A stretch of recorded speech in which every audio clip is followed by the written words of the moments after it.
The left told us President Trump and his tariffs would plunge us into an apocalyptic recession, and spoiler alert, they were once again way off. Don't forget to like, comment, subscribe to the YouTube channel at Tomi Lahren is Fearless. The show starts now.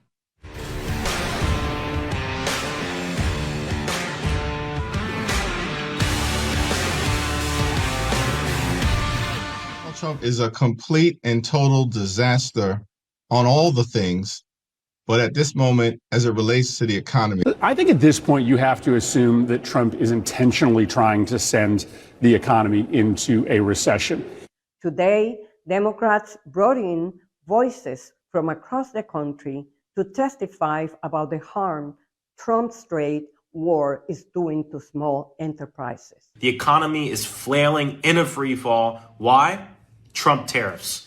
And Trump tariffs, like everything else that Trump touches, are chaotic, are completely reckless, and are actively tanking the economy as you watch this video. Donald Trump is single-handedly driving this economy off a cliff. With no evidence to back him up, he's claimed emergency authorities to slap new tariffs on nearly every product we import from nearly every country.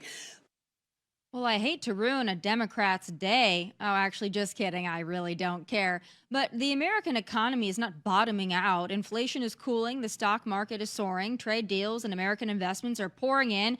And the only real shame is that the left isn't celebrating this. We know why. Well, they hate Trump far more than they love America. So a win for America, if at the hands of President Trump, really harshes their mellow, so to speak. But that's too bad. Joining me now to weigh in and help us all make some money is host of Making Money on Fox Business, the one and only Charles Payne.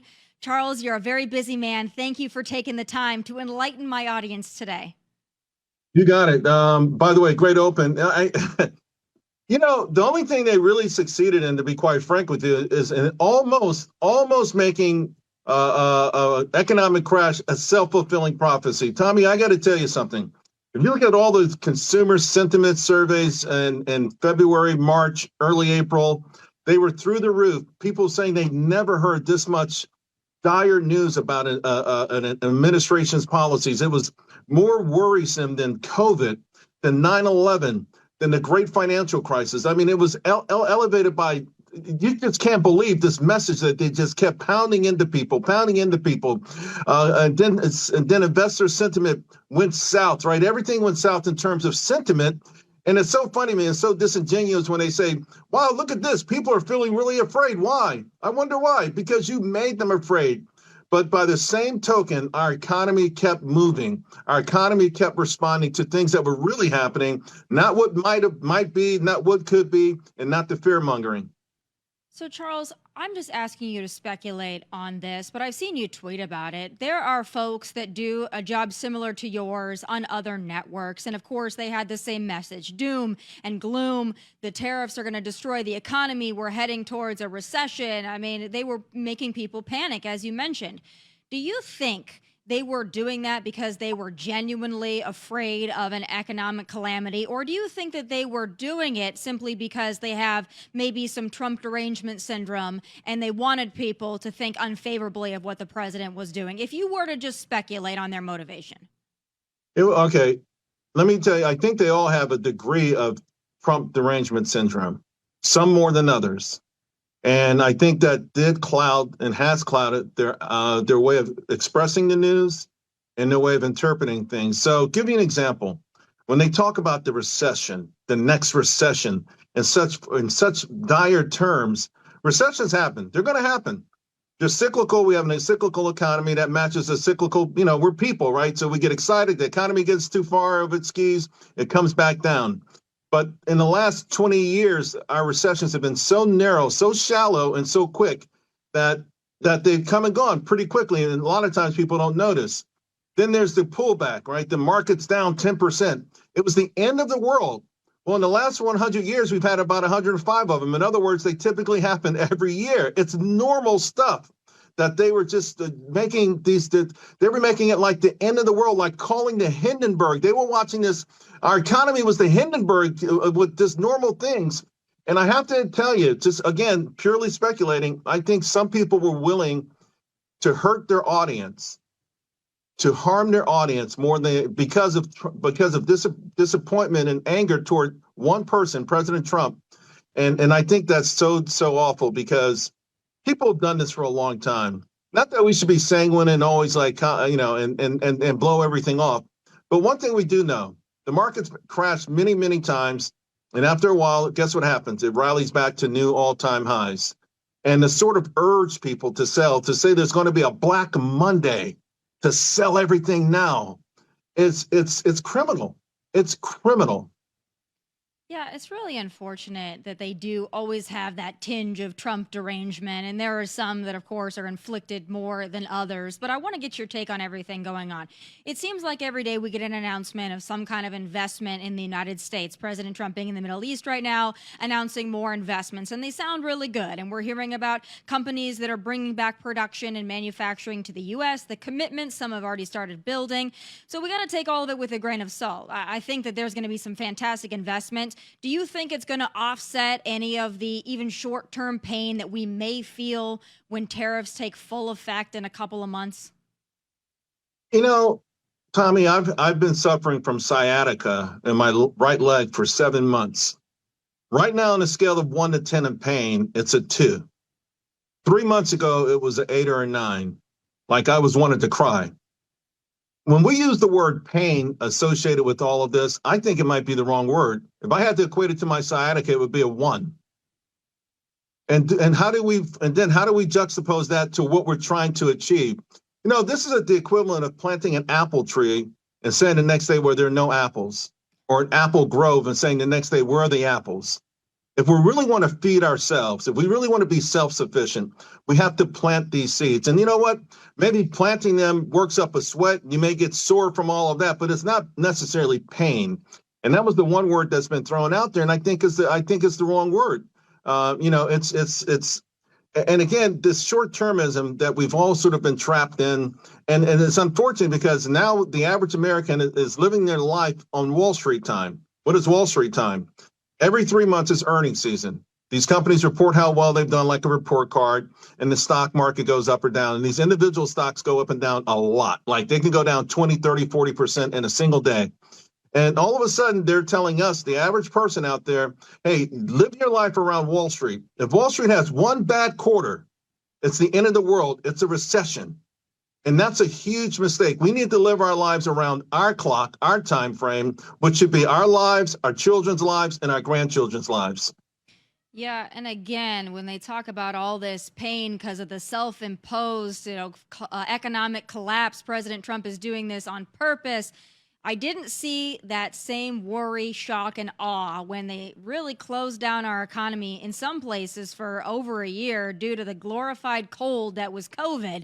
They weren't freaking out then because apparently that was necessary, but now putting us on a better economic path moving forward with tariffs, that's something they just can't stomach. We all know why. I want to get your take on this big pharma executive order and bringing down the price of prescription drugs. How optimistic are you that this is going to make a big difference for folks who have a really hard time affording their prescriptions? If it can become law, right? I mean, there's going to be a lot of pushback. Trump tried to get this done in his first term. And, no one spreads more money than the pharmaceutical industry. It's not even close. I think they put the last time the records were updated, $100 million more into D.C. than the next largest lobby. And these Congress people are bought and paid for on both sides of the aisle. It would be absolutely phenomenal. People do have to wonder and ask themselves, why would a drug company sell a drug here for $1,000 in another country for $100? And why are the American consumers sort of the profit engine? And this, again, is where it becomes very disingenuous, right? This whole, tariffs are inflationary. You don't mind us paying too much for pharmaceuticals. You don't mind us paying too much for anything as long as corporations benefit. And so it would be a wonderful thing if it could come into law. It's an ultimate chance to really, to redress. It's just one of these crazy things that you don't believe exist, and yet it seems impossible to get rid of because Congress is bought and paid for. Yeah, it's unfortunate. President Trump, in my opinion, has done everything to benefit the working man and the working woman in the U.S., even though they try to claim that he's for the billionaires. To me, it seems like he's much more willing to go out on a limb for the everyday person out there that's working hard to make ends meet. I want to talk about some other things because as much as I know you're the money guy, I know you have opinions on a lot of things. So I got to get your opinion on a couple of them. All right. Some viral moments. I got to get your opinion on these Democrats that are going into a full meltdown over everything. But now this, bringing in the white South Africans, I think about 50 of them. They're very upset about this. I want to play a clip of Don Lemon and get your reaction because he's really trying to break some news here. Yeah. John, we're talking about the white Afrikaners who were allowed into the country and what that means for the black folks and the black farmers, what's going to end up, and the black farmers who've lost so much land over the decades here in the United States because of the racist policies. What does this do? What does this mean? When you see this, what do you think? Well, Don, this is a slap in the face to America's black farmers right now. Here you have the President of the United States flying in white farmers. Charles, they're bringing in about 50 people, and Don Lemon is trying to make the case that President Trump is trying to get rid of the black farmers and ranchers. I mean, that's a stretch even for Don Lemon. It's you talk about the height of asinine. It's so absolutely amazing to me. Let me tell you something. My grandparents owned a farm in Alabama. And my aunt, she wants me to come down there this summer. She's getting older, and she's been trying desperately to get members of my family and other people to work the farm. They won't work it. And there have been I don't know, a lot of people don't know about the Pickford payments that were paid out under Obama. A lot of money was paid to the families of black farmers for racial discrimination, a couple $1 billion. And it just shows you how those programs are a waste because none of that money is accounted for at this moment. This is just so unnecessary. And what I think about when Don Lemon asks that question is, what about the throngs, the millions of men, single men coming into America, able-bodied men, and just over the Biden administration, it was like an invasion. And they weren't with their families. They were single. They were a bunch of men, strong. And you say, well, if you have issues at home, why aren't you there with your fighting for your rights in your country? Or why would you leave your wife and your daughter behind? None of it made sense. And the Democrats they're fighting tooth and nail to let those folks into the country. We're talking millions of people versus 50 people. It's this sort of weird outrage that every single thing that they do, they have to find a way to make it a racial issue. But the race card is expiring. And the really sad thing about what they've done over the last few years is anytime something really has had a racial element to it, they've made it not even valid to talk about because that's what their argument always comes down to. And yet they have had open borders. If this family had come through Mexico under Biden, maybe no one would have said anything. But another part of it, let's face it, this has been an amazing week for President Trump. And they need anything. I mean, they're talking about airplanes. They're talking about 50 people. They need anything to offset the truce between India and Pakistan, the meeting between Zelensky and Putin, the China trade pause, the massive investments he's bringing back from the Middle East, the sign inflation hasn't started here, and it's nowhere near the areas they thought it would be. Right, prices went down for apparel, not up. It's such a powerful story. He gave such a powerful speech in Saudi Arabia, and no one showed it. None of the networks showed it. So again, they're doing the audience a disservice. They're doing the American public a disservice.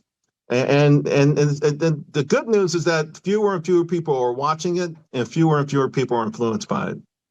Yeah, that's a pretty big stretch. And to your point, they didn't care when they have for decades and generations been importing illegal alien farm worker labor. They didn't care about those individuals taking jobs in business from black or white farmers or ranchers. Right. But now they said nobody wanted to do the work. So why would you even care? I mean, it's really amazing. Well, Don Lemon's got to do whatever he can to get attention. I don't have much longer with you, but I have to get your take on the Biden cover-up. The books are coming out, the tell-alls. Now, Charles, they're telling us all what we already knew. And I asked this of a prominent Democrat podcaster yesterday because I can't quite figure it out. Charles, why?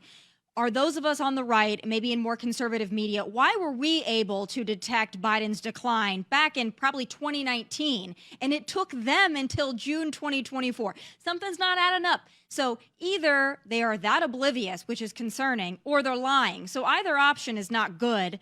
But these Biden cover-up details coming out, what do you make of them? One, that he didn't recognize George Clooney. He didn't recognize the aides closest to him. He may have needed a wheelchair. It's pretty bad. I take the latter. I think that they knew and they covered it up. And now it's like a bunch of criminals who turned on each other and they're writing books as fast as they can. And the irony is that a lot of these folks writing the books were authors of the cover-up. And so it's just, it's one of these things that every time someone pushes back or just uses common sense, they were attacked or canceled, or at least there was an attempt to. I was reading a quick article this morning with Carol Moskowitz. She wrote an article in 2022. That it was pretty obvious, right? And the key word here is obvious. It was obvious. It was obvious. And of course, finally, George Clooney and Obama pulled some strings behind it, some strings. And listen, we're talking about a party that didn't have a legitimate primary process. We're talking about a party that tried to just hand over, the election to the person who was the first to drop out when they did have a primary. It's a party in woe. It's a party that's going down the toilet quickly. And, it's kind of interesting because it's like these criminals, right? You've seen these shows where they get the criminals all in separate rooms and they start squealing on each other. So let's just sit back and relax and watch it happen. Let's watch them squeal on each other all day long because all they're doing is pointing fingers and they all are guilty. Some of the stories we're hearing are pretty remarkable. I mean, the detail is remarkable, but to come out and say, none of us knew and we were lied to. If you work for the administration, I guess there is some duty to try to cover for the administration if you work for it. But the members of the media, they have no excuse. If they really didn't see anything or they're like, the administration lied to us. Well, listen, maybe some of the details they lied about, but it was apparent to the rest of us. And we weren't in the White House and we weren't on the day-to-day, but we could see he was failing. So none of this is working. And every time Joe Biden goes on The View or does another speech, it's just the gift that keeps on giving. Charles, you brought up the jet controversy. They want to make a big deal about this, and the left stream media is arguing that President Trump is going to take this jet for himself. What is your take on it? There have been some conservatives that have been critical of this notion of accepting what they see as a gift from Qatar. Where do you land on it? It's just something I have such very little of all the things that are going on. I have like 1% interest in it. Honestly, it's a deflection. It's another one of these things that get us away from thinking about what just happened. What just happened in the last 30 days? The mainstream media, many of those same conservatives that you're talking about, and all of Wall Street told the world our markets were collapsing. They told the world that American exceptionalism was over, that it was over, and it was time to bail out of this country. They told us to sell our stocks, to take massive losses, to sell while they were going down. Now, the beautiful thing about it is that the retail investor was buying, not selling. That's because they don't believe those people anymore, and they shouldn't believe them anymore, but they attempted. They attempted to crash our markets. They attempted to crash our economy. And I don't want to get too hung up on anything else other than that, because that is a crime. They need to wear that in shame. They can't get rid of it. They can't deflect our attention to the next shiny object. If he takes the plane and they do it in a way that's legal and they put it in a hangar somewhere or a presidential library, I don't care. I don't have a big problem with it. I have a much bigger problem with the attempts that we just went through to crush our nation. It was an attempt to crush our nation. Yeah, you're right. Well, I've noticed another distraction strategy that they're using right now, and not that it's not legitimate. I mean, we're covering it on the channel as well. But I noticed that a lot of the other networks, instead of covering what's going on in the Middle East, they were paying a lot of attention to the Diddy trial yesterday.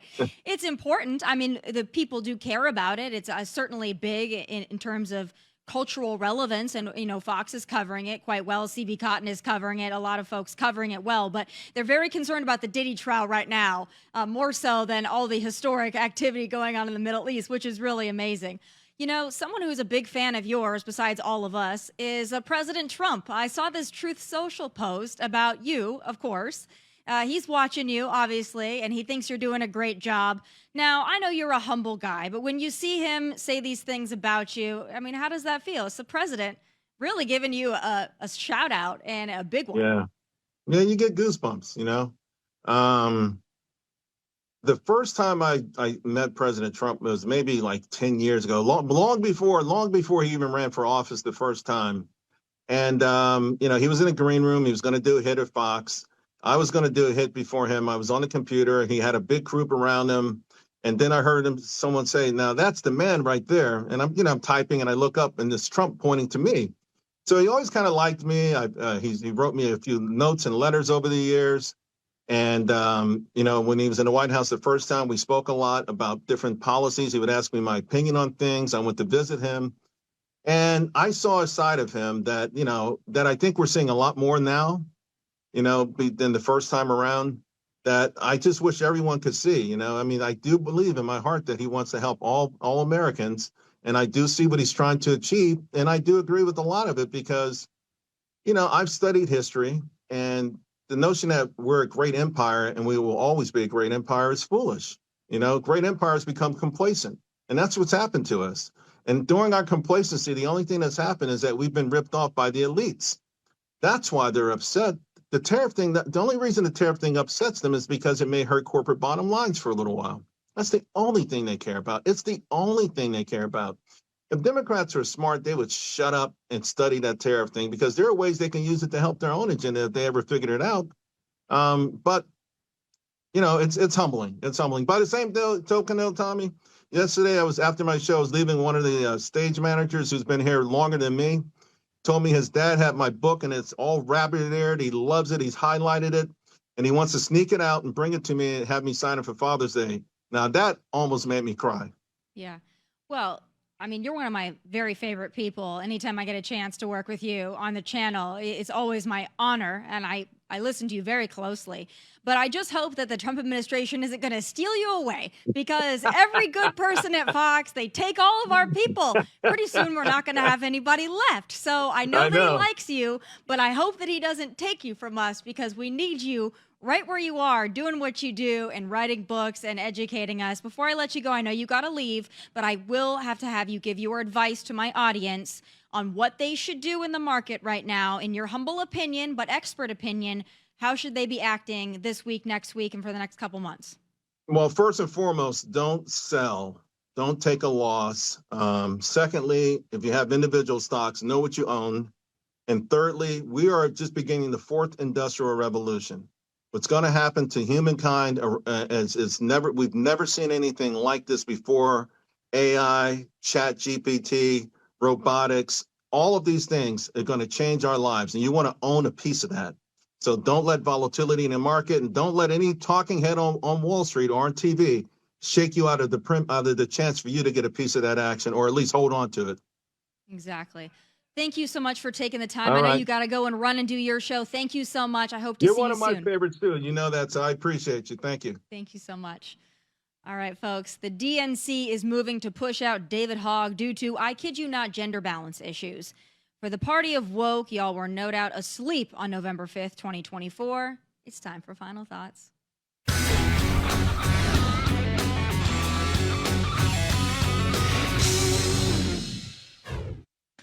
Oh, my Lanta, you cannot make this stuff up. The DNC is no shiz, moving to unseat David Hogg from his seat as vice chair due to procedural concerns over gender balance. Yes, apparently there's been a complaint by Oklahoma Democratic Committee woman Kaylin Free, who lost to Hogg in February for that spot, to redo the election because she claims two men, including Hogg, were given an unfair advantage, and they skirted the national party's requirements that its executive committee achieve gender balance.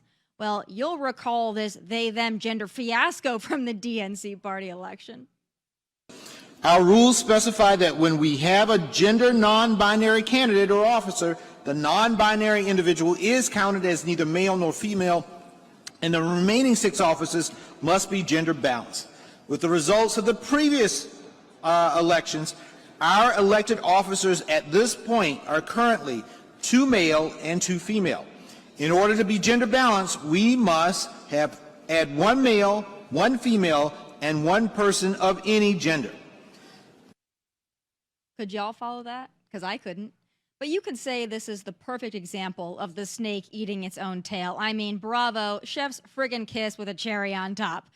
Now, the DNC says this is not due to David Hogg's efforts to primary and unseat what he views as impotent Democrats, but that's a load of crap and we all know it. The Democrat Party does not tolerate dissent. They Nancy Kerrigan the hell out of anyone who dares defy the party line. They did it to Bernie in 2016 and 2020. They did it to RFK Jr. ahead of the 2024 election, well before Joe dropped out. They did it again when they squashed a primary process after Joe dropped out and they anointed Kamala to the nomination with zero competition. And now they're also trying to railroad poor John Fetterman because he refuses to carry their BS water. That party demands compliance, and yet they call MAGA a cult? But even if Hogg's outspoken crusade against the Democrat establishment, as bizarre and ineffective as it may be, isn't the reason they're trying to kneecap him, their lame excuse and reason is actually even more cringe. Gender balance. The left doesn't believe in gender conformity, so Hogg should really just identify as a trans black woman refugee and call it a day. But also, this whole calamity just goes to show the Democrat Party is wildly out of touch with the American people. Americans made it crystal clear we are sick of DEI, sick of identity politics, sick of this obsession with race and sexual preferences and all the other woke garbage the left has been shoving down our throats since 2020. Their party is a woke and tone-deaf mess. If MAGA is a movement, whatever they've got going on is best described as a bowel movement. Time to flush. Those are my final thoughts. Please be sure to tune in live tomorrow at 1 p.m. Eastern, where I will crown my losers of the week. Catch full episodes of the show on Outkick and Fox Nation. Also, please like and subscribe to the YouTube channel at Tomi Lahren is Fearless. From Nashville, God bless and take care. Hey, thanks for watching. If you want more of my hottest takes, must-see conversations, and of course, my final thoughts, click here and make sure you subscribe here so you never miss a beat. I'll be here every weekday, and I hope you'll join me.